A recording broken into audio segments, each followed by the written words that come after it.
27 नरक जो बताए गए हैं वास्तविकता में है या माता के जो नरक की यातनाएं यहाँ राधे राधे दोस्तों, कैसे हो आप सभी लोग। उम्मीद करते होंगे बढ़िया होंगे, स्वस्थ होंगे। दोस्तों आज सिंधाचार्य जी महाराज जी के गौरी गोपाल आश्रम में आए इस व्यक्ति ने सिंधाचार्य जी महाराज जी से पूछे ऐसे प्रश्नों को सुनने के बाद सिंधाचार्य जी महाराज जी भी हैरान रह गए और दोस्तों भंडार में बैठे सभी लोग भी हैरान रह गए। दोस्तों प्रश्नों को जानने के लिए आप लोग इस वीडियो में अंत तक बने रहें, लेकिन उससे पहले आप लोग हमारे इस वीडियो को एक लाइक करके चैनल को सब्सक्राइब जरूर कर लीजिए और वीडियो को अपने दोस्तों के साथ शेयर जरूर कर दें। गुरुजी प्रणाम। जी मेरा एक प्रश्न है, मन में एक प्रश्न है गुरुजी।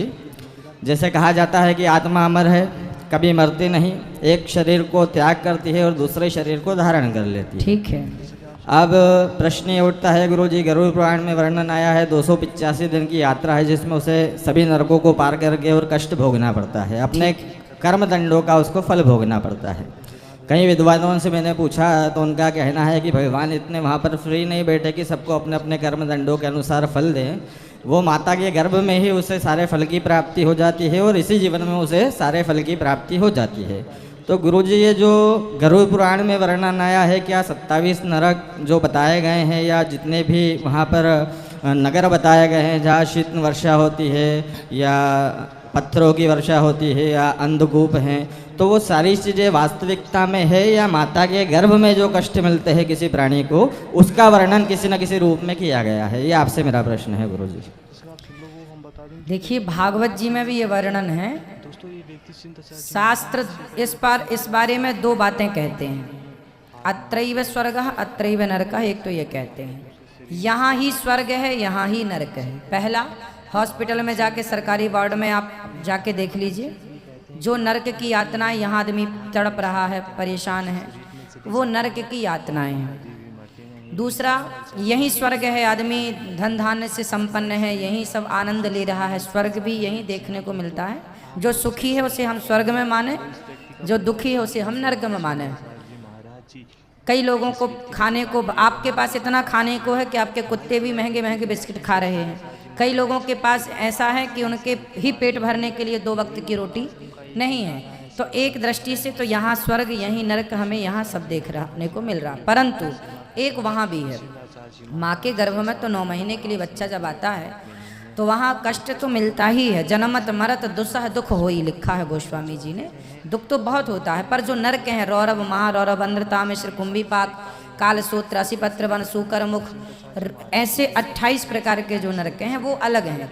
उन नरकों में हमें उन पापियों को भेजा जाता है जो कभी भगवान की शरण में नहीं गए, पाप से पाप करते गए, बड़े से बड़ा पाप, उन नरकों में भेजा जाता है। तो वो नरक भी हैं, वो भी सत्य है, ये नरक है ये भी सत्य है। छोटा सा फोड़ा हो जाए आपको तो बगल का डॉक्टर ठीक कर देगा, पर बीमारी बढ़ जाए तो आपको बड़े से बड़े हॉस्पिटल में रेफर किया जाता है। छोटा मोटा पापी तो यहीं दुख दर्द भोग लेता है, पर जो बड़े वीआईपी पापी हैं उनको फिर 28 प्रकार के नरकों में भेजा जाता है। तो यहाँ के नरक का होना भी सत्य है। माँ के पेट को जो नरक बताया गया वह भी सत्य है, पर वह भी सत्य है। गुरुजी ये प्रश्न मेरा और था कि जैसे कथाओं में, पुराणों में, आपके मुंह से, सभी विद्वानों के मुंह से मैंने सुना है कि सबसे सरल मार्ग भक्ति का है, भगवान की भक्ति की जाए और मोक्ष को प्राप्त करना संभव है। ठीक है। पहला प्रश्न मेरा ये है गुरुजी कि यदि मनुष्य सांसारिक धर्म में है, एक परिवार का पालन पोषण करता है, नाना प्रकार के उसे कृत्य करने पड़ते हैं जिसमें वो ये नहीं जान पाता कि वो क्या शुभ कर रहा है, क्या अशुभ कर रहा है, क्या पाप कर रहा है या क्या पुण्य कर रहा है, वो अपने परिवार का पालन पोषण करना चाहता है। वर्तमान में स्थिति भी यही है कि इसको ठगा उसको ठगा, अपना काम निकाल लिया। तो इस प्रकार से जो धनार्जन करके अपने परिवार का पालन पोषण करता है तो उसका पाप पूरे परिवार को जाता है या वह अकेला व्यक्ति है उसका उत्तरदायी होता है? जो पाप करेगा वो उसका जिम्मेदार है, पहला। दूसरा, आपने कहा कि वो परिवार में लगकर और पाप करता है, उसे पता नहीं होता। उसे पता नहीं होता इसलिए तो उसे पता करना चाहिए, सत्संग करना चाहिए। हमें काखा गाघा पता नहीं होता इसलिए तो हमें स्कूल भेजा जाता है। अब आप स्कूल भी ना जाएं और कहें जी हमें तो काखा गाघा भी नहीं आता, अखबार पढ़ना भी नहीं आता, तो भाई साहब आप स्कूल क्यों नहीं गए? तब नहीं गए तो अभी पढ़ लो। उसी प्रकार आप कहें भगव हे यमराज जी हमें तो पता ही नहीं था पाप क्या पुण्य क्या, अब हमें छोड़ दो, हमें नरक ना भेजो। नहीं, तुमने पता लगाया क्यों नहीं? तुमने सत्संग इसलिए कहा है, सत्संग करो, सत्संग करो। पता, आपको पता ना, अच्छा आग में आपने हाथ डाल दिया, आपको पता ही नहीं था कि जलाएगी, पर जला दिया ना। छोटे से बच्चे को पता नहीं होता कि आग में हाथ डालने से जलता है कि क्या होता है, पर आग तो बच्चे को नहीं छोड़ती, जला ही देती है। आग का धर्म है जलाना, आपको पता हो या ना हो। जहर पी लो धोखे से, उसका धर्म है मारना। वो ये नहीं कहेगा जी मैं धोखे से पी लिया, माफ कर दो, नहीं, मरोगे। उसी तरह तुमने पाप किया है, भोगना पड़ेगा। अब कौन भोगेगा? तो इसके लिए रत्नाकर की कथा आप समझ लो। एक डाकू था, चोरी करता था, जंगल में डाका करता था और पत्नी को देता था। नारद जी ने पूछा तू ये पाप कर रहा, कौन भोगेगा? बोले पत्नी को देता हूँ, बाप को देता हूँ, बच्चों को देता हूँ, वो लोग भी भोगेंगे। नहीं, सोना चांदी के हकदार सब हैं, तेरी संपत्ति के अधिकार, तेरे संपत्ति के हकदार सब हैं, पर तेरे पापों का हकदार सिर्फ।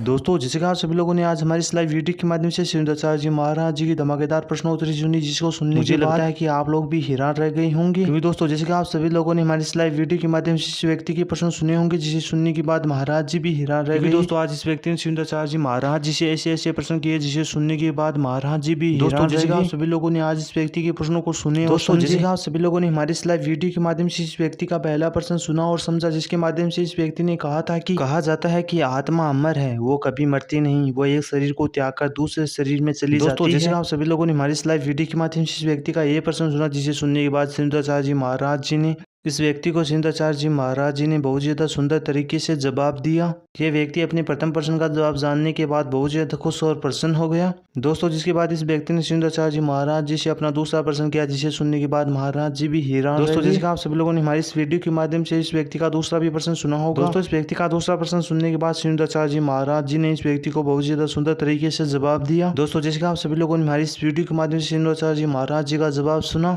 दोस्तों, जैसे आप सभी लोगों को हम बता देंगे, ये व्यक्ति दूसरा प्रश्न करते हुए सिंधाचार्य जी महाराज जी से कहता है कि महाराज जी, मनुष्य अपने पारिवारिक परिवेश में ये नहीं जानता है कि वह क्या कार्य अच्छा कर रहा है और क्या कार्य बुरा कर रहा है। दोस्तों, और ये व्यक्ति सिंधाचार्य जी महाराज जी से कहता है कि आज का हर व्यक्ति भक्ति मार्ग पर चल रहा है। दोस्तों, इस व्यक्ति के धमाकेदार प्रश्नों को सुनने के बाद सिंधाचार्य जी महाराज जी ने इस व्यक्ति को धमाकेदार ही जवाब दिए। दोस्तों, जैसे आप सभी लोगों ने हमारी इस लाइव वीडियो के माध्यम से व्यक्ति के सभी प्रश्नों का जवाब सुना, कितना सुंदर है। दोस्तों, जैसे आप सभी लोगों को बताइए कि सिंधाचार्य जी महाराज जी के गौरी गोपाल आश्रम में आज भी लाखों भक्त आते हैं अपने प्रश्नों का जवाब जानने के लिए। बच्चों से लेकर बूढ़ों तक हर कोई सिंधाचार्य जी महाराज जी के गौरी गोपाल आश्रम में आता है अपने प्रश्नों का जवाब जानने के लिए। सिंधाचार्य जी महाराज जी किसी भी भक्त को उदास नहीं भेजते हैं, वे सभी प्रश्नों का जवाब देकर उसे भेजते हैं।